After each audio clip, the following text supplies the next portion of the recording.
is fair. You've got a lot on your plate, domestically and internationally, and so perhaps we could just look at Syria. Sure. Now, the problem with Iraq was there was no plan for after Saddam. The problem with Libya, in which you strongly participated, there was no plan for after Gaddafi. What's your plan after Assad? Well, first of all, on Syria, there was a plan. It just didn't work. There was a Libyan government. We worked hard to help that government, but it didn't survive. It didn't survive. It's been very difficult. Most people who knew anything about Gaddafi knew it would be a catastrophe. Well, except for most people who knew anything about Gaddafi knew A, he was about to butcher people in Benghazi, and B, he was someone who'd supplied Semtex to the IRA. Incidentally, Semtex that the dissident IRA probably still have. So anyone who thinks that somehow keeping Gaddafi in place was a friend of Britain, I think is making a great mistake. No, but that doesn't digress. That doesn't tell us what your plan Syria, now yes, is. The plan is that we need a Syrian government that can represent all of the Syrian people. Of course, it has to have people at its head that can reassure the Alawites that they are part of the future of Syria. So who have you got in mind? Who have you got in mind? We are working with our allies, and frankly, we have tried to work in the past with the Russians, with the Iranians, and with others, and we must try again to identify a team of leaders and a structure where Sunni,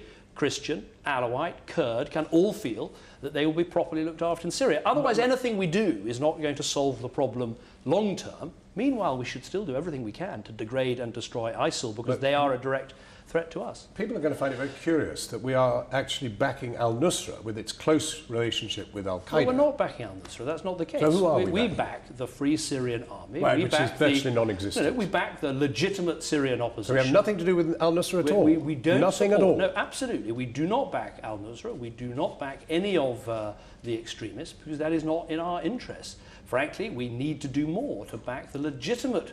I don't accept that all opponents to Assad are either ISIL or al-Nusra. So there are thousands of people who want to see a peaceful, democratic, a diverse Syria, and that's who we back. Now, you've been asked to intercede with the Saudis over the 17-year-old boy who was arrested when he was 14 and who faces execution and crucifixion. Have you?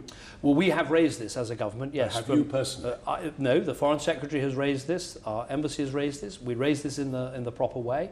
I'll look to see if there's an opportunity for me to raise it as well, but we oppose the death penalty anywhere and everywhere, and we make that clear in all our international contacts. Well, but that's curious, because we, in November, did a deal with the Saudis that we would back them joining the Human Rights Council of the United Nations, providing they backed us. Now, this sounds a bit squalid for one of the most human rights abusing regimes on earth. Well, Saudi Arabia is a member of the United Nations, but we completely disagree with them. Well, why did you want them inside the human rights? Well, we completely disagree with them about the punishment routines, about the death penalty, about those issues. Well, why did we do this deal then? I mean, they're not the right sort of people to be doing any sort of a deal on human rights. Well, we totally oppose their record in that area. Why did we do it? Well, I say we totally oppose their record. No, but why did we do it? Well, I've answered the question. Well, that isn't an answer, is it? I mean, we had done a horrid deal. It was very well exposed in the Financial Times. We have a relationship with Saudi Arabia, and if you want to know why, I'll tell you why.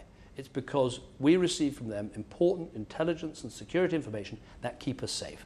I could come on your program, John. Well, let me just give you an example. Yes, are we sure that they are not actually, some elements of them, within the clerics and elsewhere, the Wahhabi radicals, involved actually in fueling the very people we're trying to defeat in ISIS? I will answer that very directly, because I think you're asking a very important question. But the reason we have the relationship is our own national security. I can think of one occasion since I've been Prime Minister where, a bomb that would have potentially blown up over Britain was stopped because of intelligence we got from Saudi Arabia. So, of course, it'd be easier for me to come on your programme and say, well, I'm not having anything to do with these people, it's all terribly difficult, etc., etc.